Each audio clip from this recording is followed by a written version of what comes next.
오늘 함께 나눌 하나님의 말씀은 누가복음 15장 1절 말씀부터 7절까지 말씀을 같이 보겠습니다. 누가복음 15장 1절 말씀으로 7절까지를 교독하겠습니다. 제가 먼저 1절을 읽겠습니다. 모든 세리와 죄인들이 말씀을 들으러 가까이 나아오니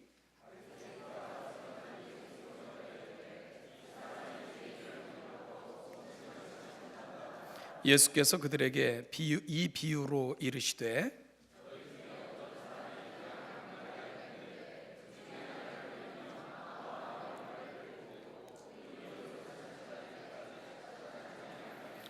또 찾아낸즉 즐거워 어깨에 메고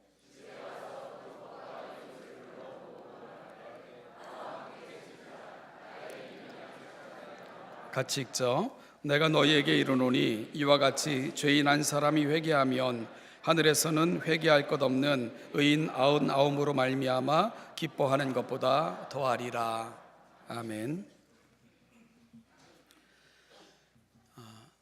성탄의 기쁨과 감사가 살아가는 모든 우리 성도님들의 삶의 자리마다 충만히 넘쳐나시기를 주님의 이름으로 축복합니다. 우리 좀 표정을 밝게 했으면 좋겠습니다. 우리 가장 행복한 표정으로 옆 사람에게 이번에 영어로 인사합시다. 옆 사람에게 메리 크리스마스 한번 인사하고 시작을 하겠습니다.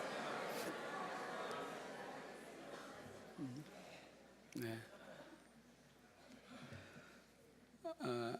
예수님도 우리 밝은 표정을 봐야 행복해하시고 기뻐하시지 않겠습니까?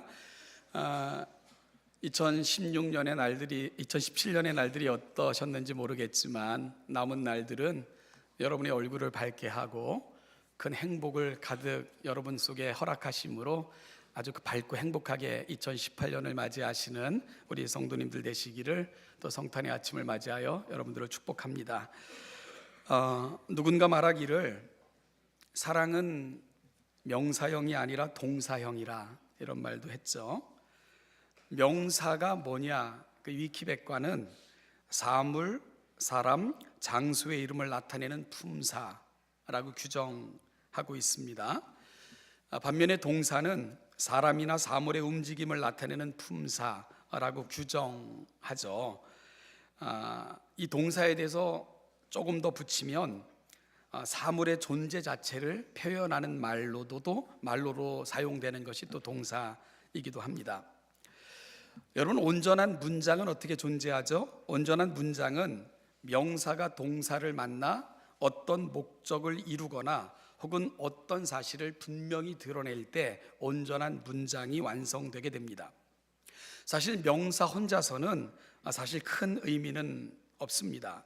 따라서 사랑은 명사형이 아니라 동사형입니다 라고 말할 때 사랑은 단순히 개념적으로 머리로 이해하고 단순히 가슴에 담김으로만 끝나서는 안 되고요, 손과 발을 통해 표현되고 행동으로 드러날 때 우리 삶에 진정한 문장이 완성되는 거다, 이렇게 말씀을 드릴 수가 있겠죠.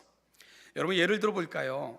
우리가 너무나도 많이 사용하고 또 고백하는 말이 있습니다. 그건 뭐냐면 하나님은 사랑이시라, 이런 표현을 즐겨 사용하죠. 어떤 의미죠? 두 가지를 표현하고 있다고 생각을 하는데요. 하나님은 그 자체 본질이 사랑이시라는 말입니다. 그리고 또 하나는 그 하나님의 본성과 본질이 하나님의 행동을 통해 우리 가운데 나타나셨다. 그래서 우리가 그 하나님을 알고 보았다. 이런 고백이 그 말 속에는 함께 담겨져 있는 거죠. 야고보서라는 성경이 있습니다. 야고보서에서는요, 사랑을 표현하는 두 종류의 사람들이 나타나고 있습니다. 이것을 특별한 비유를 통해 야고보는 전달하고 있는데요, 어느 마을에 헐벗고 굶주린 이웃이 있었습니다. 여러분이 헐벗고 굶주렸다는 것은 입을 것, 먹을 것이 없다는 극단적인 표현이죠.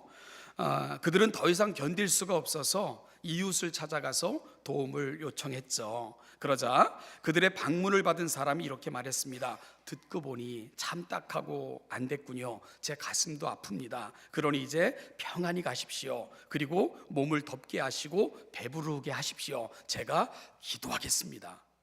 이렇게 하고 돌려 보냈어요.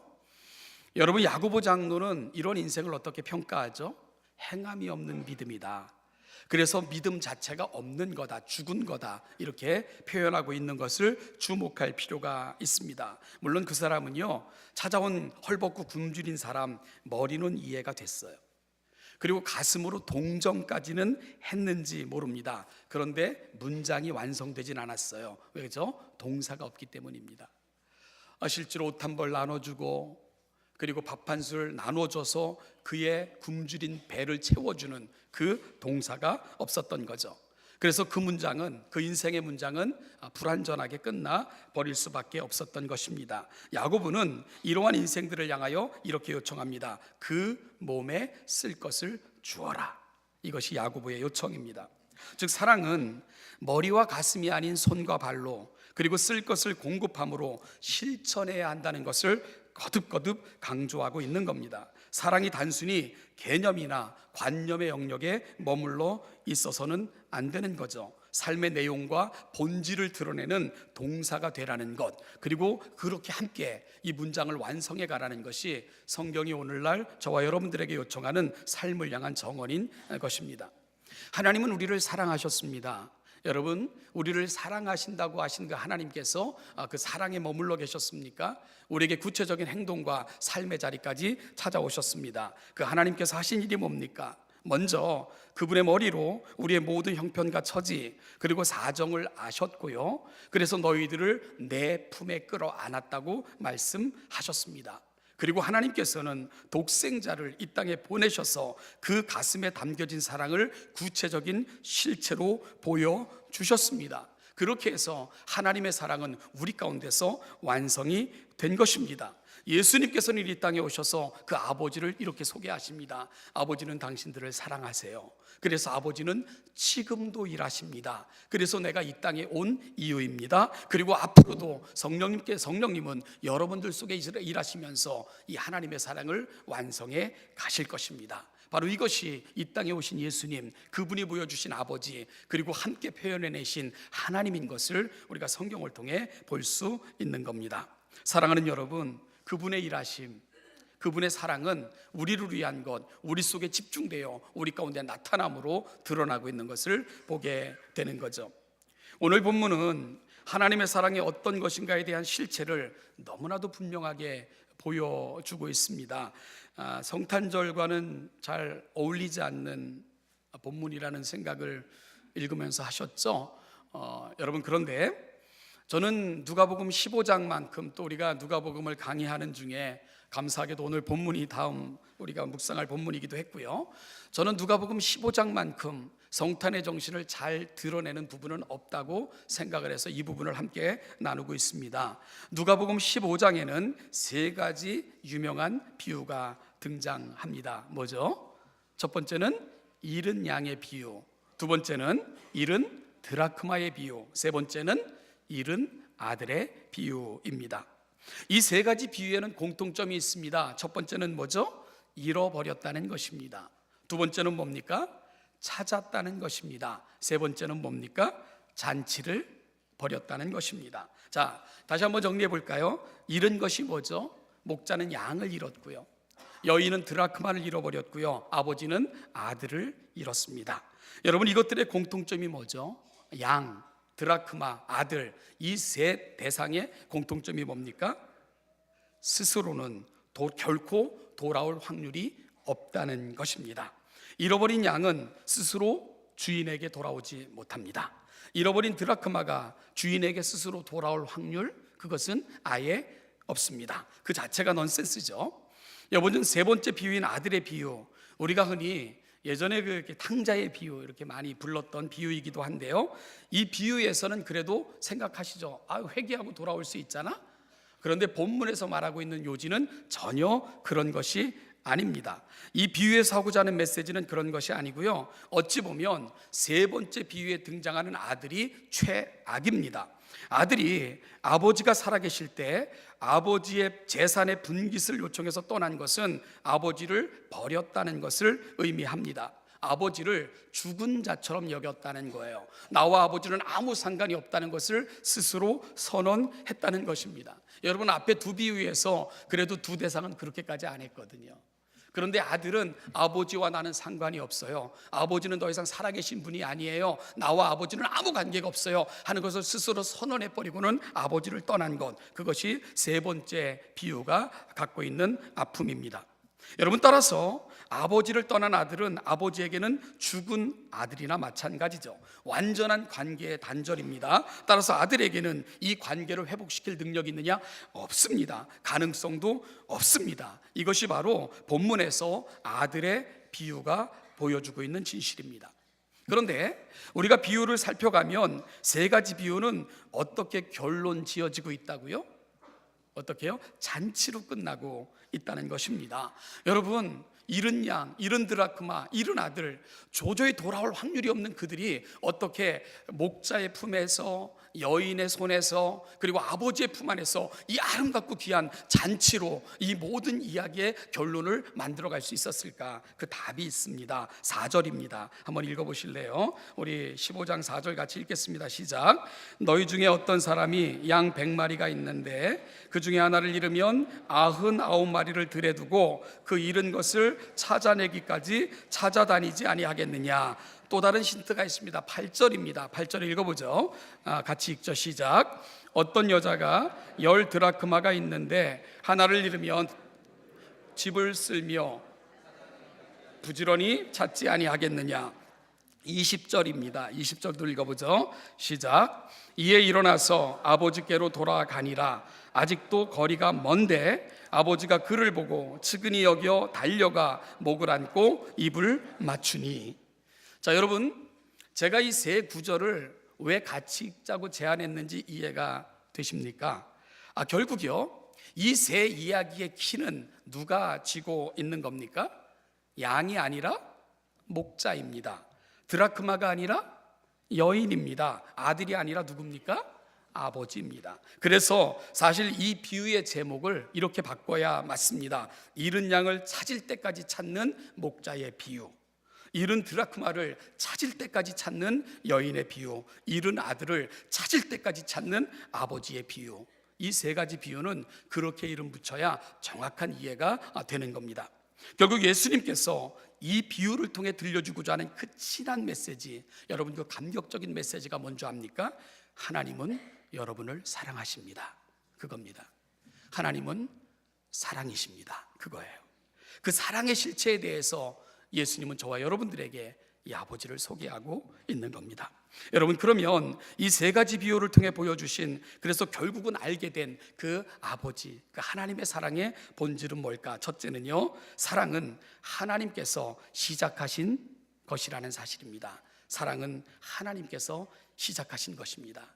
내게서 연유하거나 내가 아버지께 뭘 잘 해드렸기 때문에, 내가 아버지 앞에 뭔가 합당하게 행했기 때문이 아니라 사랑은 그분의 품 안에서 흘러나온 이야기다. 이것이 바로 본문에서 전하고자 하는 가장 중요한 메시지입니다.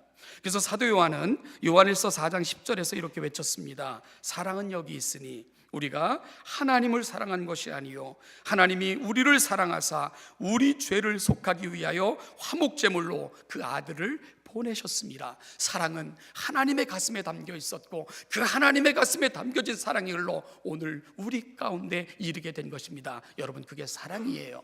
요한은 그렇게 소개하고 있는 겁니다. 오늘 우리에게 소망이 있음은 이 사랑이 하나님의 보좌로부터 흘러나온 사랑이기 때문입니다. 그래서 이 사랑은 결코 포기되어지거나 실패하지 않는 거죠. 그래서 누가복음 15장에 나오는 세 가지 비유에 공통적으로 등장하는 거, 우리 함께 읽은 4절, 8절, 20절, 거기에 공통적으로 등장하는 말이 뭡니까? 찾을 때까지예요. 찾을 때까지. 그것이 아주 중요한 실마리가 되는 겁니다. 찾을 때까지 찾으시는 하나님, 찾아내고야 마실 하나님, 그것이 바로 본문에서 보여주는 하나님의 사랑의 본질이죠. 지금 여러분 앞에는 성경이 놓여 있죠, 그죠? 성경을 대부분 가지고 오셨을 것입니다. 종이로 된 성경이 없으시다 할지라도 요즘은 핸드폰 안에도 이렇게 성경이 다 담겨져 있을 것입니다. 여러분, 성경이 왜 쓰여졌을까요? 하나님은 왜 성경을 기록하셔서 저와 여러분들에게 주셨을까요? 왜 우리에게 성경이라는 선물을 하나님은 허락하셨을까요? 여러분, 성경은 바로 한 가지 사실을 담고 있습니다. 그 메시지가 이것입니다. 하나님이 여러분을 이처럼 사랑하셨습니다. 그리고 이어지는 또 한 가지 사실이 뭡니까? 그래서 독생자를 주셨습니다. 이것이 바로 오늘 성탄절을 맞이하는 저와 여러분들의 감격입니다. 아버지의 가슴에 담겨진 사랑, 그 사랑이 흘러 오늘 우리에게까지 이렇게 아름답게 임했습니다. 성탄절은 바로 그 은혜에 감사하는 절기입니다. 이 은혜가 여러분들의 가슴 속에 넘쳐나시기를 주님의 이름으로 축복합니다. 여러분, 오늘 비유를 통해 살펴볼 수 있는 또 한 가지 사실은 하나님의 사랑은 한 영혼에 대한 뜨거운 관심이라는 사실입니다. 첫 번째는 사랑은 하나님께로부터 시작됐습니다. 두 번째는 그 하나님의 사랑은 한 영혼에 대한 뜨거운 관심입니다. 이것입니다. 다시 이 세 가지 비유가 갖고 있는 특징을 살펴볼까요? 첫 번째는 99마리를 들에 두고 한 마리를 찾아 나서는 목자를 그려주고 있습니다. 두 번째는 10 드라크마가 있지만 한 개를 찾기까지 찾는 여인의 모습이 나타나고 있습니다. 세 번째 비유에서는 늘 곁에 있는 큰아들이 있지만 자신의 재산을 날린 참으로 배은망덕한 아들이지만 둘째 아들을 포기하지 않고 끝까지 기다리시며 찾아내시고야 마시는 아버지의 이야기가 기록되어져 있습니다. 아버지는 그 아들을 포기하지 못하십니다. 사실이요, 이 비유 속에서 우리는 하나님의 행동은 이해가 되질 않아요. 하나님의 행동은 사실 이해가 되지 않습니다. 여러분, 99마리를 지키는 게 맞죠. 99마리를 들여두고 한 마리를 찾아 나서는 것은 비이성적입니다. 그런가 하면은요, 여러분, 한 드라크마를 찾기 위해 차라리 그 시간에 9개를 투자해서 혹은 더 기묘하게 아니면 더 합당하게 쓰면 될 것이지, 하나를 찾기 위해 집안을 뒤지고 장롱을 옮기고 모든 것을 털어내며 찾기까지 찾아내는 그 노력, 이것도 사실은 그렇게 합당해 보이지는 않습니다. 세 번째는 더 이해가 되지 않아요. 아버지 살아계실 때 아버지는 죽은 자로 여기겠으니 내 분기 주세요. 사실 유대인의 전통에서 아버지가 살아계실 때 분기 달라고 요청할 수 없어요. 여러분, 분깃을 아버지 살아계실 때 달라고 하는 것은 아버지는 더 이상 내게 아버지가 아니에요. 아버지와 나의 관계는 더 이상 지속되지 않아요. 아버지는 돌아가신 걸로 치겠어요 하는 것과 똑같은 이야기이거든요. 여러분, 따라서 아들이 하나도 아닌데, 그리고 말 잘 듣고 늘 있는 큰아들이 있는데 그깟 놈 없는 셈 치지 하고 살면 되는데, 아버지의 눈은 집 나간 아들, 그가 떠난 자리에서 단 하루도 떠나질 못해요. 늘 그곳을 바라보며 행여나 혹시나 지나가는 사람만 봐도 가슴이 두근거리며 그 아들 떠나간 자리를 지켜보는 것, 그것이 바로 아버지의 심정입니다. 여러분, 왜 그럴까요? 왜 그럴까요? 하나님은 계산을 못하시기 때문이에요. 특히 하나님은 사랑을 계산하시는 데 있어서는 영승맥이시라는 생각을 해봅니다. 여러분, 하나님의 사랑은 포기하실 수가 없는 것, 그게 그분이 갖고 있는 사랑의 본질이기 때문이에요. 여러분, 사랑이 계산되기 시작하면 그건 더 이상 사랑이 아니잖아요. 계산해보고 포기될 수 있으면 그건 더 이상 사랑이라고 부를 수 없는 거예요. 포기할 수 없어서 사랑입니다. 계산이 안 되니까 사랑인 거예요. 그래서 오늘날 부모님들은 그렇게 사시는 거예요. 그것이 바로 하나님이 우리에게 보여주신 사랑의 본질이라고 오늘 본문을 통해 예수님은 그 아버지를 저와 여러분들에게 소개하고 있는 겁니다. 사랑하셔서 포기하시지 못하시고 계산이 안 되시는 하나님, 바로 그 하나님이 너희의 아버지야. 예수님은 그 하나님을 소개하고 계신 거죠. 요즘 사회적으로 많은 이슈가 되고 있는 분이 제가 이분을 얘기하려고 하는 게 아니고, 이분에 대해서 어떤 분이 글을 썼기에 잠깐 소개하려고 해요. 혹시 불편하시면 이해하시길 바랍니다. 외과 의사 요즘 이국종이라는 분을 소재로 해서 이종원이라는 작가가 글을 썼더라고요. 제가 잠깐만 좀 읽어드릴게요. 그의 아버지는 6.25 전쟁에서 한쪽 눈을 잃고 팔다리를 다친 장애 2급 국가유공자였다. 아버지는 그에게 반갑지 않은 이름이었다. 병신의 아들이라 놀리는 친구들 때문이었다. 가난은 그림자처럼 그를 둘러쌌다. 아버지는 아들에게 미안한 마음을 표현하고 싶을 때마다 술에 심을 빌려 말했다. 아들아, 미안하다. 이국종 교수의 이야기다. 그는 한 인터뷰에서 이렇게 말했다. 중학교 때 축농증을 심하게 앓은 적이 있습니다. 치료를 받으려고 병원을 찾았는데 국가유공자 의료복지카드를 내밀자 간호사들의 반응이 싸늘했습니다. 다른 병원에 가보라는 말을 들었고요. 몇몇 병원을 돌았지만 문전박대를 당했습니다. 이런 일을 겪으며 이 사회가 장애인과 그 가족들에게 얼마나 냉랭하고 비정한 곳인지 잘 알게 됐던 것 같습니다. 이야기는 거기서 끝나지 않았습니다.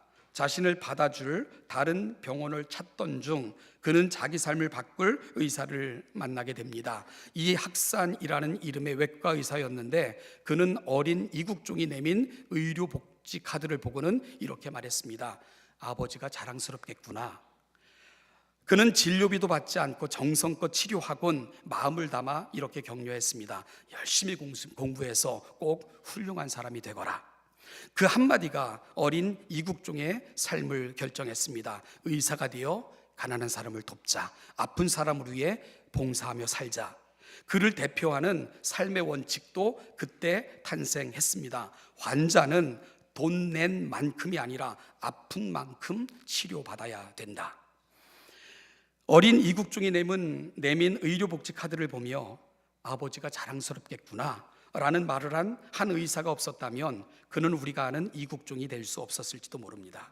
부끄럽다고 생각한 의료복지 카드를 자랑스럽게 만들어준 근사한 한마디가 세상을 아름답게 했습니다. 누군가 자신의 꿈을 말할 때 당신은 뭐라고 말해줍니까? 다 좋은데 그게 돈이 되겠냐? 너 그거 하려고 대학 나왔냐? 그거 아무도 알아주지 않는 일이야. 그런 말은 상대의 말을 아프게 할 뿐입니다. 이렇게 따뜻한 마음을 담아 호응하면 어떨까요? 내 꿈 참 근사하구나. 참 멋진 꿈을 가졌구나. 그런 꿈을 가진 너는 내가 그런 꿈을 가진 너를 나는 참 자랑스러워한단다. 한 사람의 꿈은 그것을 지지하는 다른 사람에 의해 더 커지고 강해집니다. 그 사람을 사랑한다면 그대가 그 한 사람이 되십시오. 한 마디만 달리 말해도 한 사람의 삶은 바뀔 수 있습니다. 그런 글이었어요. 너무나도 귀한 글이었습니다. 사랑하는 여러분, 그런데 오늘 우리가 경험한 사건, 사랑은, 격려는 이것보다 훨씬 더하다는 사실입니다. 우리가 받은 사랑 격려가 얼마나 놀라우면 우리가 받은 사랑과 격려를 바라보며 하늘에서 어떤 소리가 들렸는 줄 압니까?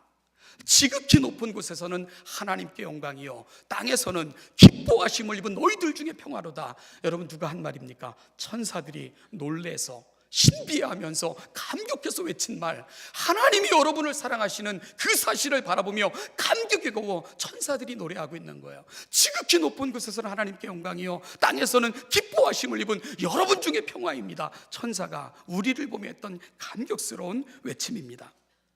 천사들이 지켜봤죠. 하나님이 얼마나 세상을 사랑하시는지, 얼마나 인간을 사랑하시는지를 하나님은 여러 시대 여러 모양으로 우리를 향한 사랑을 보여주셨습니다. 그런데 급기야 하나님은 최후의 방법까지도 우리를 위해 사용하고 계셨던 것입니다. 바로 독생자 예수 그리스도를 이 땅에 화목제물로 보내시면서까지 우리를 향한 사랑을 포기하지 못하시더라. 천사가 그것을 본 것입니다. 여러분, 그것을 보고 천사들은 이렇게 외치고 있었어요. 지극히 높은 곳에서는 하나님께 영광이요 땅에서는 기뻐하심을 입은 사람들 중에 평화로다. 오늘 함께 읽어드린 그 말을 빌린다면 천사들이 여러분들에게 어떻게 말하고 있는 줄 압니까? 당신들 좋겠어요. 이렇게 좋은 아버지를 두셔서 아버지가 자랑스럽겠어요. 천사의 이야기가 바로 그거 아닙니까? 여러분, 우리에게 전달해주고자 하는 천사들의 음성이 바로 그것 아닙니까? 그래서 사도 바울은 이 사랑 앞에 할 말이 없었어요. 그래서 그가 외쳤던, 눈물로 감격스럽게 고백했던 그 한마디, 누가 이 사랑에서 우리를 끊어낼 수 있으랴. 성탄의 사랑은 그런 사랑입니다. 하나님이 우리에게 보여주신 사랑은 그런 사랑입니다. 여러분, 그렇습니까? 이 아버지가 자랑스러우세요? 이 아버지로부터 받은 사랑은 세상에 그 어떤 사랑과도 비교할 수 없는 사랑이라고 여러분들 가슴속에 남아 오늘 우리가 살아가는 우리 삶의 내용을 만들어내고 있습니까? 한 어린 소녀는 아버지가 자랑스럽겠구나, 너도 꼭 훌륭한 사람이 되거라, 그거 가슴에 담고요, 결심하고 또 결심하여 비로소 그가 이루는 꿈을 만들어 낼 수 있었습니다. 사랑하는 여러분, 아버지가 자랑스러우세요? 그 아버지가 오늘 우리에게 이루신 그 일이 감사하세요? 그러면 그 아버지를 가슴에 담아내십시오. 그리고 그 아버지가 무엇을 요청하시는지, 아들을 보내주시면서까지 꿈꾸셨던 그 아버지의 사랑이 무엇인지를 오늘 가슴에 담아내셔서 2017년 성탄절, 아버지의 사랑이 머무는 곳, 오늘 우리를 향해 보고 싶어 하시는 것, 우리를 통해 드러내시고자 하는 그 진한 사랑, 그 가슴을 담고 여러분들도 세상에 나가서 이 아버지를 보여주시기를 축복합니다. 이 아버지가 여러분들을 통해 세상에 다시 소개되어지고 그 아버지의 가슴에 담겨진 꿈이 여러분의 꿈이 되어 이 세상을 아버지의 사랑이 넘쳐나게 하는 세상을 만들어가는 일에 우리 신원예담교회 모든 성도들의 삶이 사용되시기를 이 성탄절을 맞이하여 간절히 축복합니다.